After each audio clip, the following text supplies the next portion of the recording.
And hello from Sydney. Welcome to the Proof of Concept podcast, the tech show where we explore real life use cases from the field and discuss some of the hot questions in the field of data science and AI.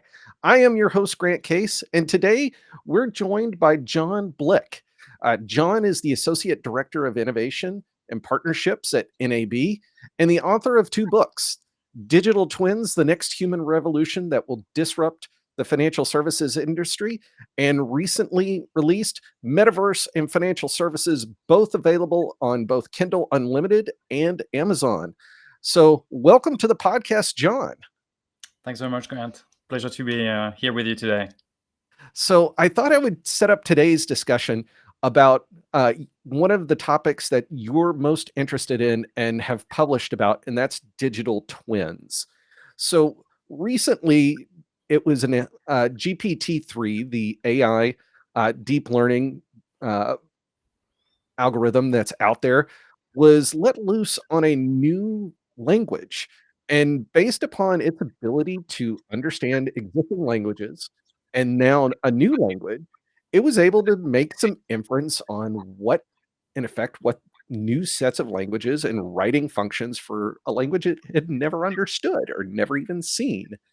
And I thought that might be interesting to bring into this particular discussion today, because when we talk about digital twins, or perhaps I'll let you introduce it, it has a lot there's a lot of overlap, and to be fair, we're going to be a little futuristic today on the podcast about what that might entail for all of us a little bit later on. So, we like to kick off things about what's cool about digital twins. So, why don't you at least kind of help the audience understand a little bit about when we say digital twins, what do we mean, and Yeah, why this is going to be such a compelling and interesting facet for us going forward? yeah, absolutely. Thanks, Grant. I'll probably start by anchoring the conversation into what is a digital twins today. Um, it's not a new technology. It's been around for about 3 decades. And basically, a digital twin is a digital representation of a physical asset. And the reason why it's compelling is because you can actually start creating that virtual representation of your asset, and you can start stress testing your asset and understand how it behaves according to certain scenarios. And the main advantage is that you can predict failure, so you can anticipate it and you can remediate before it fails. The best example I can give you is if you are managing energy plants, such as a nuclear plant, the last thing you want is to stop your nuclear plant because you have to change a part. So having a digital twin of your nuclear plant, understand to predict failure, understand how you should optimize its production, how you should optimize maintenance, and so on and so on. So really started about 3 decades ago in the heavy industry space. But what is absolutely fascinating is that from heavy industry, there's now applications into humans. So now we actually do have the technology to fully replicate you and create a digital twin of who you are. And we are going to explore the consequences of this, I suppose. Absolutely. Absolutely. So, let's talk a little bit about. Sorry, I'm getting some feedback. Hold on one second. Okay. So let's talk a little bit about kind of delving a little bit into what the future of digital twins really is. So, one of the concepts in your books you talk about when you're talking about digital twins is the thought of consciousness. So, what we're doing today, my thought process, how I interact, how with the world, the context at which I bring decision making, being able to replicate that and what that might entail. So, this has vast potential ways to impact us as a society.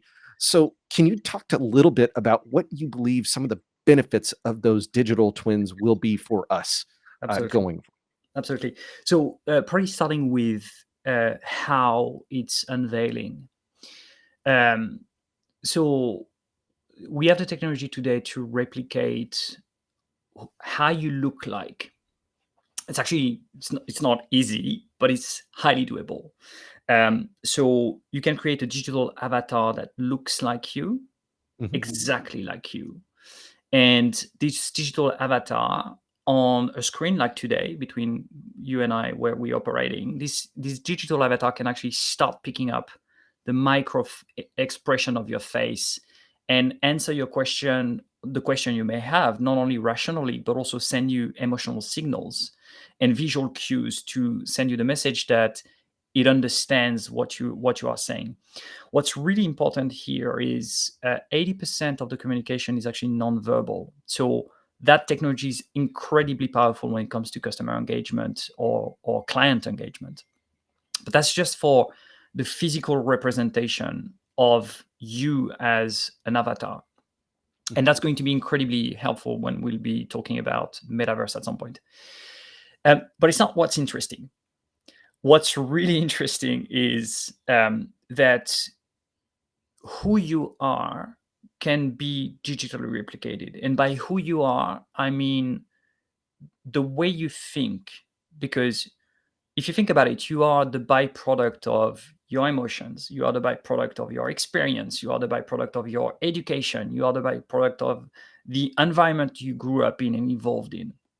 And all of that shape your thinking, and that thinking can be digitally replicated. Now, the consequences of that are absolutely massive, because think about a world where, and a world we already operate within, where your physical presence is not needed, where you can work remotely absolutely all the time. Creating a digital twin of your expertise means that you can actually start putting that expertise available online 24/7. And the digital you can actually start representing yourself in the digital economy. And the digital you becomes a way for you to generate income. And that would become a key asset. And the book is articulated around that and what are the consequences for us as a society, but also looking deeply at what are the consequences for the financial services value chain. No, I think that's also one of the interesting things when we talk about this. This isn't science fiction.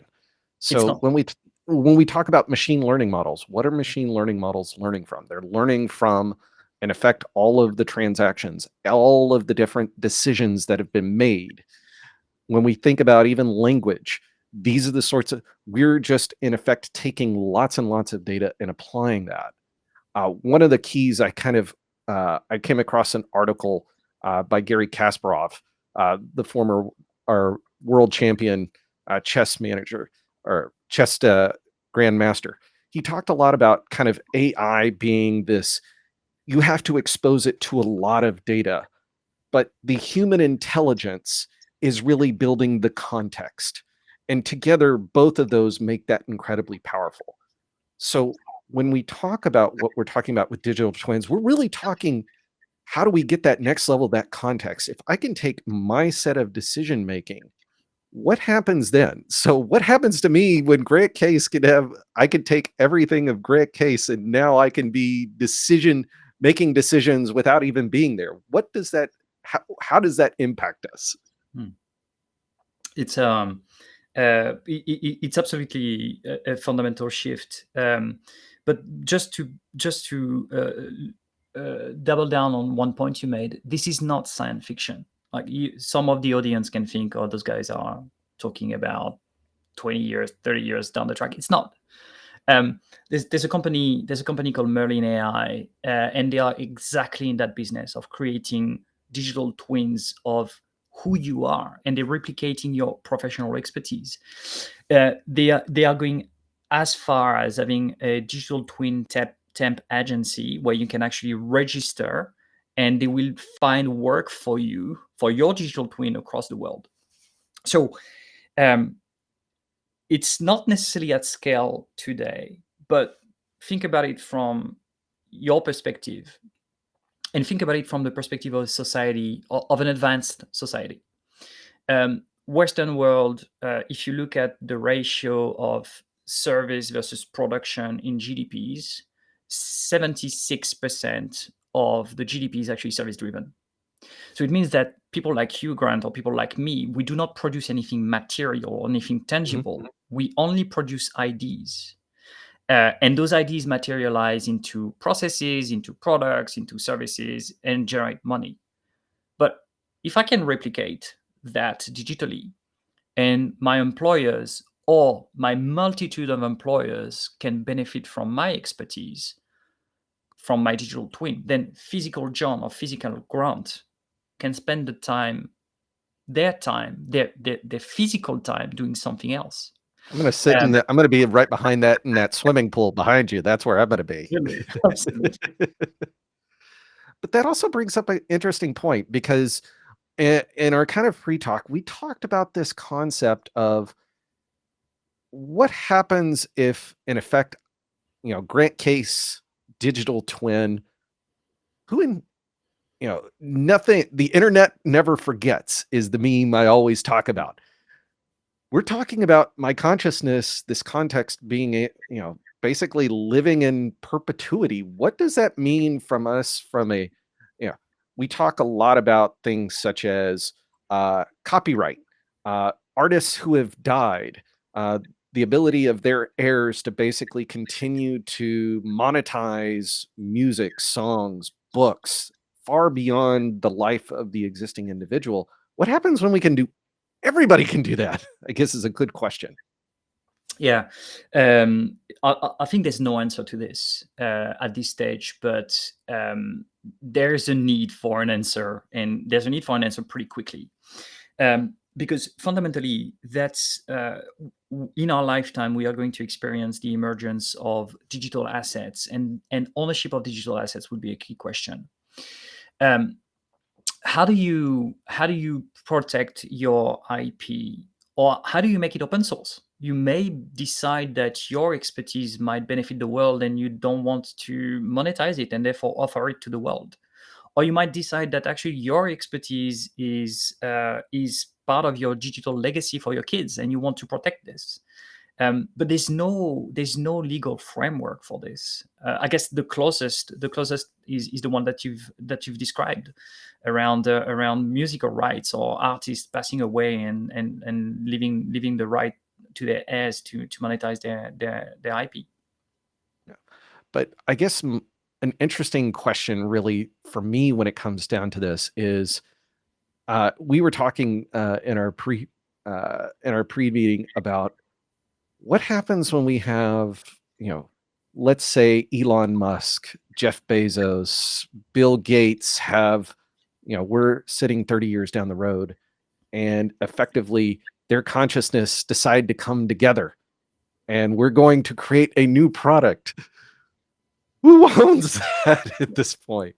Yeah. And again, this isn't science fiction. I mean, if you'd asked somebody 20 years ago, will we be able to read every language and translate to every language? Would we be able to do with Dolly and being able to basically give it a set of instructions and it's building new art? People would be thinking, yeah, that's pretty far out there, but we're talking about the same sort of thing here, right? We are. And look, I think so. I'm an eternal optimistic. So my only hope is that this technology is actually used for the greater good. Mhm. Think about it from this perspective. If we could digitize the knowledge, the experience, and the consciousness of the greatest minds who have ever walked the earth. I'm thinking Mahatma Gandhi, I'm thinking Nelson Mandela, I'm thinking Nikola Tesla, I'm thinking Albert Einstein, and have them digitally present to help guide humanity in terms of crisis. We got a climate crisis, and we are just starting to understand what should we be doing. Hey, what about we use modern science and modern technology enhanced by the consciousness of and the expertise of those great minds to throw resources and try to find a solution. That's an option. And I hope that's the way society will use these sort of technologies. But on the same token, we cannot disregard the fact that it could be used for hegemony or commercial dominance. That's a possibility as well. So my next question really is, how does that impact us on a day-to-day basis? So one of the things you talked about in your books and financial services, how is this going to change and affect, you know, industry of it itself? Uh, how are we as, digital workers, how is this going to effectively change our life? You talked a little bit about that in your book. Can you kind of relay kind of what you see as what that might look like? Sure. So I'll actually start with the fundamentals of the financial services industry, which are actually at risk with this emerging technology. If you boil down banking and insurance to one assumption, it is the following. It exists because people like you and me value and want to own physical assets. Therefore, you need access to finance to acquire those assets, and you need insurance to protect those assets. Now, shift that assumption from people are going to own and value physical assets to people are going to own and value digital assets. The entire value chain collapses.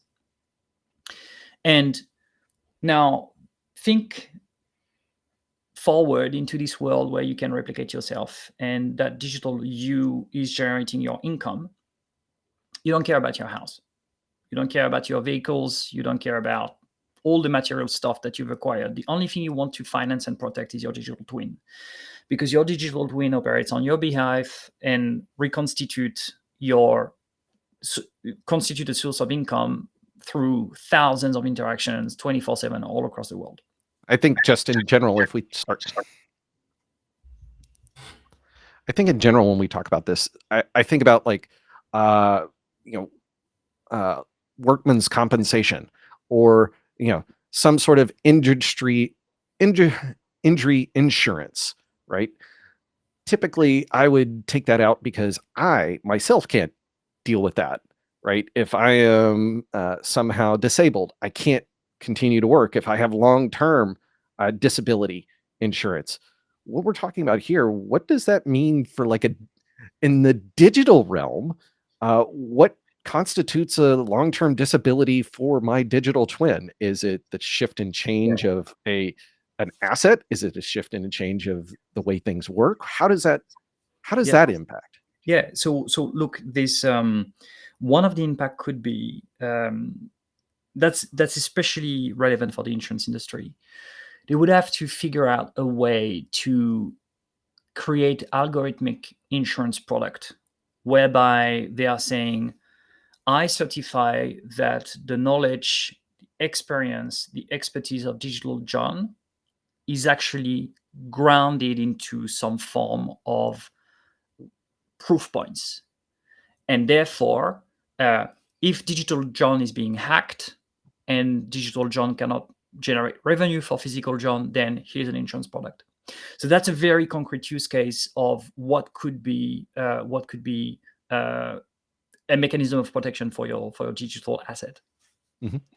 And what about, and we talk a lot about digital assets. I think digital insurance products is a whole new ball of wax for everybody. It is. But if we're talking about digital assets, this is something that we're starting to see now. So if we start talking about NFTs and we start talking about cryptocurrency, Bitcoin, etc., it's not as if this whole concept of digital assets, it's here now. So I guess my question to you is, what will fundamentally change about, just in general, us, when we talk about just assets? So if we're talking about asset allocation, obviously people, watch up in cryptocurrency go up and down, but typically that's because there is no,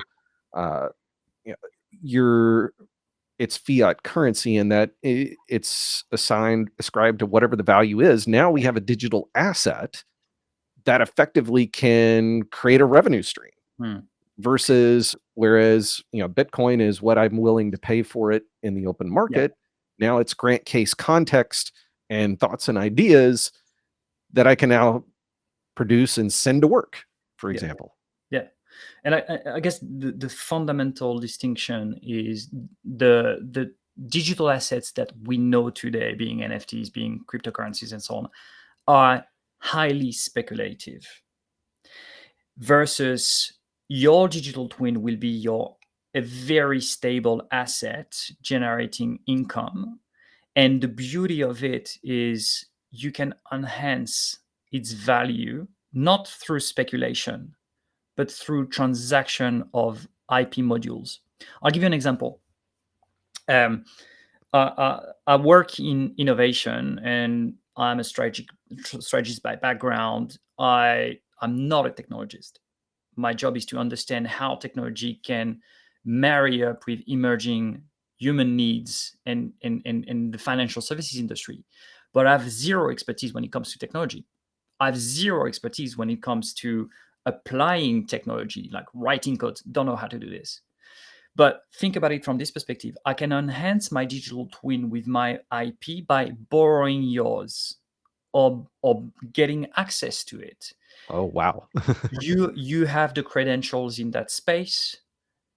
Grant, what about I get access to your artificial intelligence module so that I enhance my own IPs with yours? And maybe I do have an IP module that is of interest for you. Shall we trade? Shall we swap?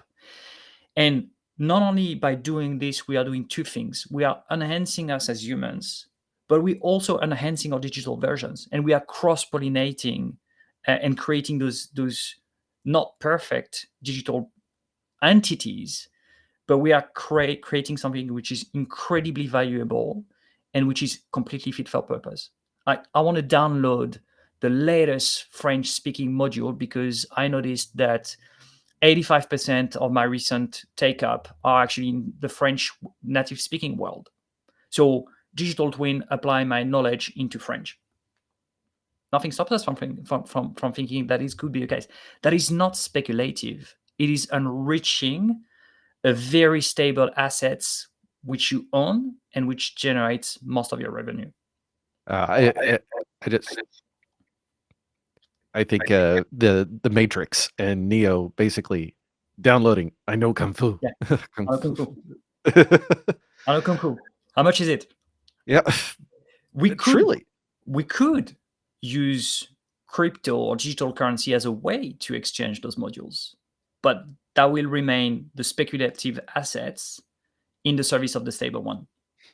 Yeah, that to me is becomes the wild part of this. Is all right. And if we even look at culture and history, where have a lot of the biggest advances in civilization have come? When two civilizations have come together and started to exchange a set of technologies with each other, that's where the explosion starts to happen. So, you know, being in the innovation space, I got to imagine the concept and ideas of cross pollination, and instead of taking, you know, it could be a if two professors work together in a university, it could be a decade before they come together. Now we're talking about two digital assets uh, Absolutely. built on the foundation of scaling of the internet, being able to generate that so much more quickly. And by the way, if you have any interest and excitement as I do in this, please follow us on LinkedIn and drop your comments here on YouTube because I love talking to you, John. You always blow my mind in this sort of thing. Awesome. And I hope your audience is also getting interested. Yeah. So I guess the last thing, we talk a lot about when we're talking about this. There's a huge potential change in terms of asset distribution.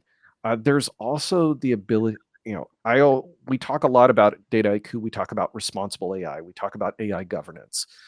The whole concept and idea of a long-lived uh, asset in this case.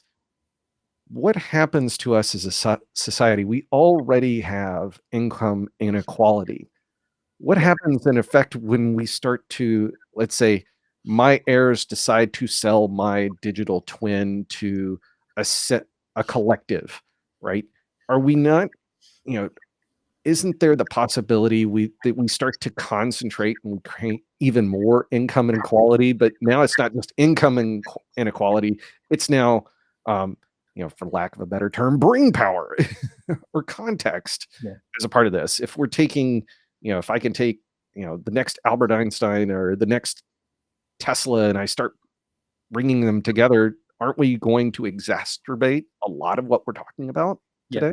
Yeah, it's very likely. It's very likely, and the fact that you guys are centered around ethics, AI ethics, is and responsibility is the right way forward, because all of that needs to be asked. All those questions need to be asked. Do we have the weapon of mass destruction to actually increase that inequality when it comes to access to knowledge and access to financial means? The only reason why I'm speaking with you today, Grant, is because I was lucky enough to be born in a rich country and to have the means to go to get an education that gave me an entry point into the workforce, which gave me an entry point into enhancing my experience, my knowledge, and so on and so on. So creating that great cycle for me. But I'm very conscious that I'm part of the lucky few. So ethics is absolutely at the center, should be absolutely at the center of those conversations. But on the same token, like, you could decide to there's charity, there's fundraisers. You can use your IP as a way to elevate people who were not lucky as you were. That's Mhm. absolutely, and I think that's going to be up to us. Yeah. There's another fundamental point to potentially consider. It's almost impossible to predict the future, but you're talking about uh, digital twin, digital IP for perpetuity. I don't think that's going to hold true, because context is absolutely everything, and intelligence applied in context generate value. The context you operate within will not be true in 50 years. So digital John in 50 years will not be adapted to the reality of that time, because the mental framework of digital John would be anchored in the 2000s. Mhm. So at some point, digital twin might die because of irrelevance, or could actually morph into something different, because they could morph into and augment the digital twins of our heirs and become relevant in that time. That's massive unknown. Yeah. And again, I think that in our discussion before this, I found it interesting. And one of the things we talked about was uh, you mentioned the concept and idea of perhaps a great grandfather or a grandfather entrepreneur that would be there to in effect kind of give advice uh, to their legacy, to their grandchildren, their great grandchildren. When we're talking about an asset, there's both the implicit and the explicit value associated with it. So obvious, my grandmother passed away in 2020, and I love her to death, and I miss her every day. But if I could basically, her knowledge, she was a nurse for 50 years. Her knowledge today as a nurse is not relevant, because she stopped nursing like, 15 years ago now. But being able to talk to someone, like that, to me becomes, if I give what's the humanity and what's the upside, and what's the good of what a lot of this could be, is the ability in essence to live on in that sense, right? Yeah, absolutely, absolutely. It's the ability to live on. But I think to one of your points, it raises a question in the which is hyper relevant for organizations when it comes to decision making. Mhm. So your example of a grandfather being an entrepreneur and just still not being alive but being digitally present to advise his grandkids running the business. Raises a question: what is the role that those technologies or those digital humans will play, and what is going to be the power shifts? So we all will live in a world where, as people leader, we lead physical humans, Mhm. and we lead digital humans, and we lead hybrids. So one of the key questions is, how do you train your workforce, your human workforce, to be relevant in a world where you have to deal with humans and machines? And who overrides who? Is the machine overriding the human decision, or is the human always overriding the machine? Or where is the boundary? And that applies as well in a family context. You may be dead, and still be valued, and still be leading decisions or advising. But your heirs also have the right to say, "Hey, shut up, granddad. You're dead." Yeah, absolutely. Yeah. So that to me, and that to me is one of the interesting things about all of this is the ethics, the how things might play out as a part of all of this. It's a fascinating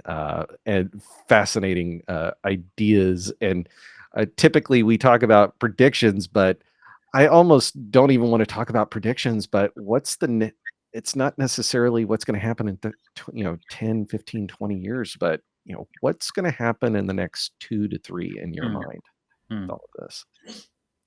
It's really interesting because, in my line of work, I'm always being asked, "Well, that sounds far in the future. So when is that? When is that becoming a problem or an opportunity for us?" And my answer is always the same. My answer is, it's not in the future. It's already there. It's just not at scale, or it's not evenly distributed, but it's already there. Um, so what will it mean in the next 2 or 3 years?